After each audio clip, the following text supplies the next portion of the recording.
Hello, everyone, and welcome to the first episode of Conquering Life with the Waterboy, brought to you by the Waterboy Vlog on YouTube. In today's episode, I'm going to teach you how to improve your self-confidence. So, let's get started.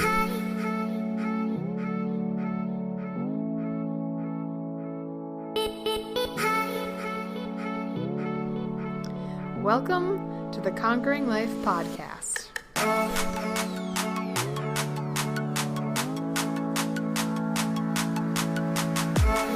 With your host, the Waterboy.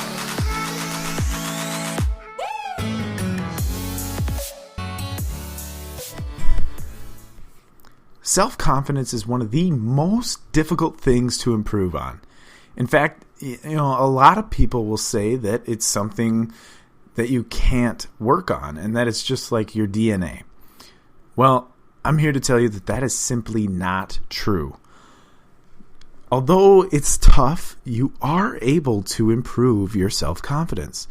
Just recognize that it's going to take time and practice in order to do so.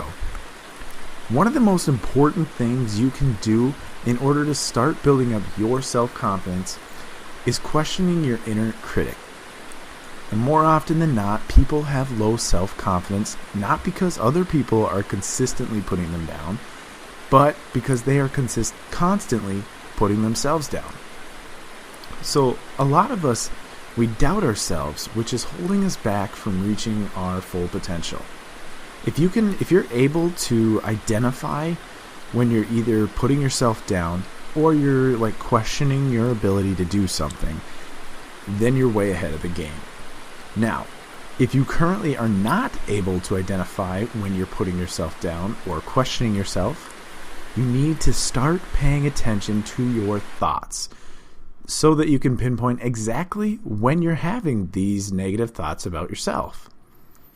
And once you're able to recognize when you're in the moment of putting yourself down, then you have to question why you don't feel like you can complete the current task, or why you're thinking to yourself that you're a failure. So literally, after every negative thought that you have about yourself, I want you to question it. For example, if you think to yourself, man, this is too hard and I'm a failure, I want you to ask yourself, what evidence is there to support the thought that I'm a failure? And put an immediate halt on that negative thought. By doing this enough, you're constantly training yourself to not have those hurtful thoughts because you are continually proving that they're wrong. And once you think yourself out of that negative self-thought, take the time to congratulate yourself. Now, I know this sounds weird, but trust me, it works. So stick with me on this one for a little bit. So actually, in fact, you should find multiple little things throughout the day that you can congratulate yourself on. So if you made a deadline at your job, congratulate yourself.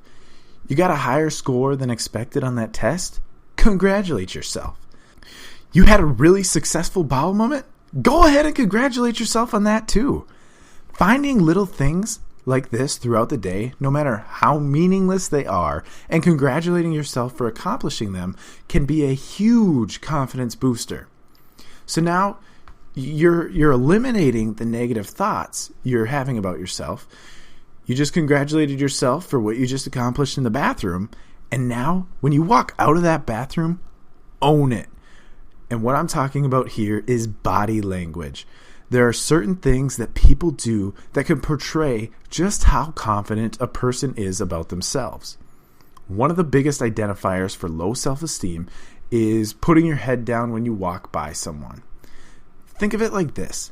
When you walk by someone and you look at the ground, it looks like you're not worthy of looking up because you are so inferior to the other person. But you're not. You don't even know that other person or what their story is, so there's no need for you to feel inferior to them. So what I want you to do is start practicing walking through a crowded place, for example, a mall, and just count how many times you look down at the ground in order to avoid making eye contact with someone.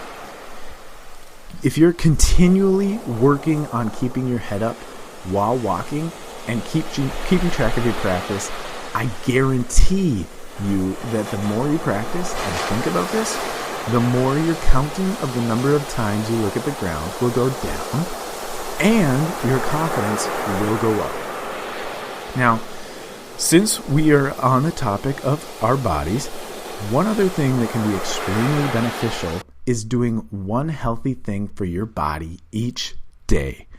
You would not believe how much better you'll feel about yourself just by doing one healthy thing during the day. You know, that can be taking a 10-minute walk, eating a salad instead of fast food, or even simply just like substituting an unhealthy snack for a healthier option.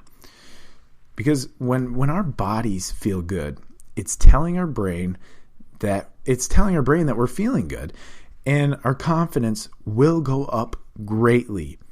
Of all the tips that I'm giving you today, this one is one of the easiest and can be extremely beneficial. So please just give it a try. And so now that I gave you the easy change, it's time to give you the hardest change. Buckle your seatbelts, because here we go. And the hardest change is eliminating negative people from your life. Even if it's your best friend, if they're not positive about any of the lifestyle changes that you want to make for yourself, I'm sorry, but it's time to say goodbye to that best friend. And honestly, that person was never really your best friend to begin with if they're discouraging you from doing something that you think will make your life better and that ultimately is just going to make you happy. One thing that I highly encourage you to do is find a group of people that have the same ambitions as you do. If you want to be a writer,